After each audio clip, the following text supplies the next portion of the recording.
Hi, I'm Dr. Ben Newman. This is Ask Dr. Ben, where I try to answer your questions based on my 25 years of working with literal coronaviruses, growing them, and I've got some downstairs that I need to go look at after this. So this is where I got to wrap it up today. The next question is from Katie. How are you doing? All right. So let's see. All right. So it's a longer question. Let us get to it. So now that 5 to 11-year-olds are approved for the one-third adult dose of the Pfizer vaccine, true, I'm weighing in on whether or not to go ahead and get my 5-year-old vaccinated. I would say, yeah. I mean, talk to your doctor. Yeah, that's the real medical advice. But there isn't any scientific information that would suggest you should not do that I have seen. Yeah, if it was me, I would. But yeah, you talk to a real doctor. Yeah. Yeah, fine. Okay, I saw a video from our old friend ZDog MD. That guy. Yeah, all right, sure. Whatever, let's go. In which he basically implies that it's not appropriate to extrapolate data from older kids and adults and apply that to younger children. I agree, yes. Particularly with myocarditis risk. I also agree, probably in the opposite way that he means it, but yeah, sure. So can you please help us understand this practice? That's not what happened, and it doesn't happen, but we'll get into it. Let's see. How frequently does this happen in scientific research? Would this be inappropriate? What do you think? From what I understand, COVID can cause myocarditis. Yes, really frequently. Not the vaccine. The actual COVID causes some degree of myocarditis in just about everybody that gets infected. Yeah. Okay, so myocarditis and COVID and vaccines. Let's talk. Let us talk. And extrapolation. So at its simplest, extrapolation is drawing a line through a set of points, and the line actually continues outside the set of points. Excel will do that for you without you even asking for it if you want. And I don't, yeah, just like it's a thing that graphing programs do. And we know, or are supposed to know as scientists, that you can kind of believe the points in between your data points. Like if you got a line between here and here, and you got a nice, set of data that seems to connect up that line, you can be pretty sure that halfway between these 2 points, it's going to be roughly there, plus or minus error bars. So that's fine. But if you're extrapolating outside your little stack of points, that's where things get a little bit dicey. Unless, like if you're somewhere like the realm of physics, like quantum physics, there are enough models that you can use, and you're dealing with things that are, I hate to say simple, but compared to everything else, simple enough that potentially you actually can maybe do that. With real world stuff like you're talking about with biology and kids and things like that, you can't do that, and nobody does. So the approval process for the 5 to 11-year-olds, you can actually look at all the documents. They're available on the FDA.gov site. You look for the most recent meeting and then look in the documents for the meeting. And the ones that say they have an FDA author, those are usually like minutes and list of people that go there and non-disclosure forms and whatever. Yeah, worthless to you and I. The ones that say they are from a non-FDA source, those are the ones you want to click on. And so that narrows it down from like 30 documents per meeting to like 3 or 4. And then you just find the one that has the right title. It's like risk in kids, or what's the problem in kids. And yeah, you can go and read it yourself. They're nice little graphs. And they're designed to be really simple and fairly easy to interpret. So I feel like you could probably get a lot just from looking at them. Yeah. Which is the point of a public review process, right? Yeah, the public should be able to read it, and it should be in a form that is public interpretable. So they looked for side effects. They looked for risks of all sorts of things, and they're not there in the 5 to 11 group. So it's not that they're extrapolating and saying, it's probably not a problem in adults, so we won't even look in kids. No, it's that they're looking and it's not there. There was also in the most recent meeting documents a really nice thing on myocarditis, not just in kids, but in everybody, all ages, associated with COVID and not associated. And so they were looking at this idea of vaccine induced myocarditis. And I forget the number. I thought it ended up being something like 1 in 100,000 was the total risk of like some degree of myocarditis after vaccination, which is fairly low. Yeah, as things go, but it's not zero. But the important thing that they showed was that there are a couple different kinds of myocarditis. So there are kinds that you get for other reasons. There are viral myocarditis, there are myocarditis associated with various kinds of heart damage and disease.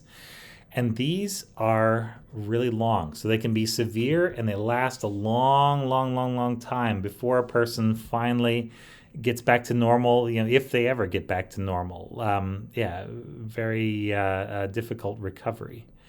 And then they compared that to the vaccine-induced myocarditis. It was less severe in general than the other normal types of myocarditis. And if I remember correctly, again, I wish I had the document in front of me, I think it resolved completely within 3 days. So it was really short, fast. It lasts basically as long as side effects can ever last, in people. Now, they found that the myocarditis was associated with people who also ran a temperature after vaccination. And so what is not in the documents, because they haven't tried it on large scale yet, is checking whether if you put in some kind of anti-inflammatory, even take something as simple as aspirin, if you see somebody that starts to run a fever, will that actually calm that down and reduce the chance of myocarditis? Now, that would have to be a giant study because it's already a pretty rare condition. I don't know that will get done anytime soon, but in the fullness of time, I think somebody will be able to pull it off. So, it's a really short, reversible, not as severe, but it is inflammation of the heart muscle. So myo, muscle, card, heart, and itis means inflammatory response, a particular kind of immune response. So it technically is, but in practical terms, it's not. And so it looks as though this is one of those things that's kind of gotten blown out of proportion.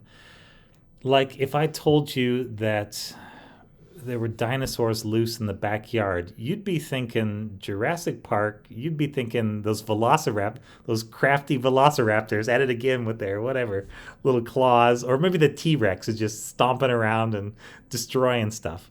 But chickens are literally a branch of the Dinosauria, and having a bunch of chickens running around in your yard just means you're probably going to have fresh eggs for breakfast tomorrow. They're dumb, but they're not, particularly malevolent, at least in my experience when we had them back in England. So, it's one of those things that's going to sound worse than it probably is. And if it just passes by word of mouth, oh, did you hear there's dinosaurs in the backyard? Dinosaurs in the yard. What? Who did this? Yeah.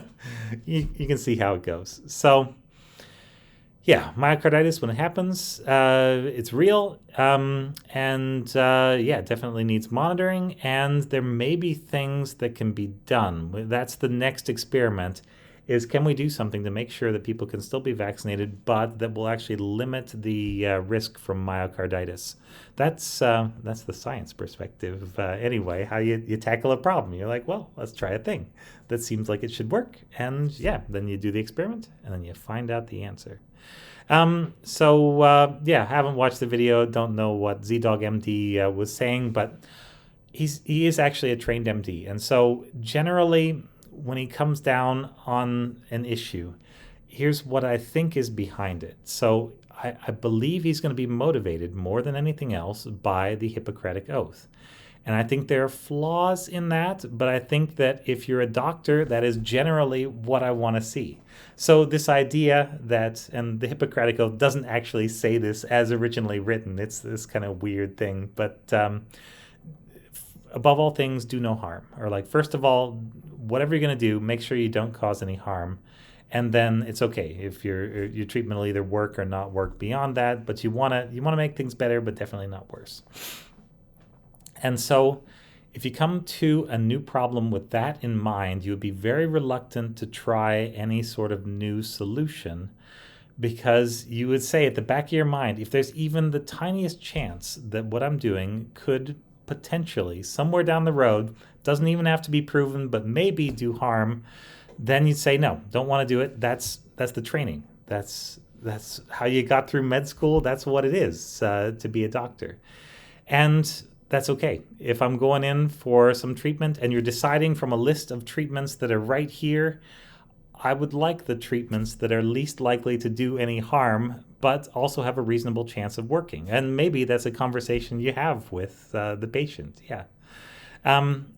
I do think, though, that in the case of like masks in kids or vaccines in kids, which are things that he has talked about before, I think he tends to be on the rather hesitant side, and I think it's unnecessarily. I think there are cases where a thing is pretty likely to work, and I think I would be a little more toward, you know what, if the data says this, go with the data until proven otherwise.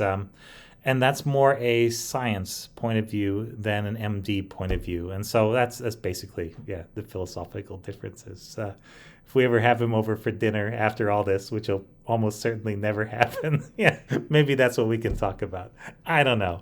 Anyway, until then, I wish you, him, everybody all the best. And I would say there isn't any good scientific evidence why you should let the fear of myocarditis prevent you from vaccinating.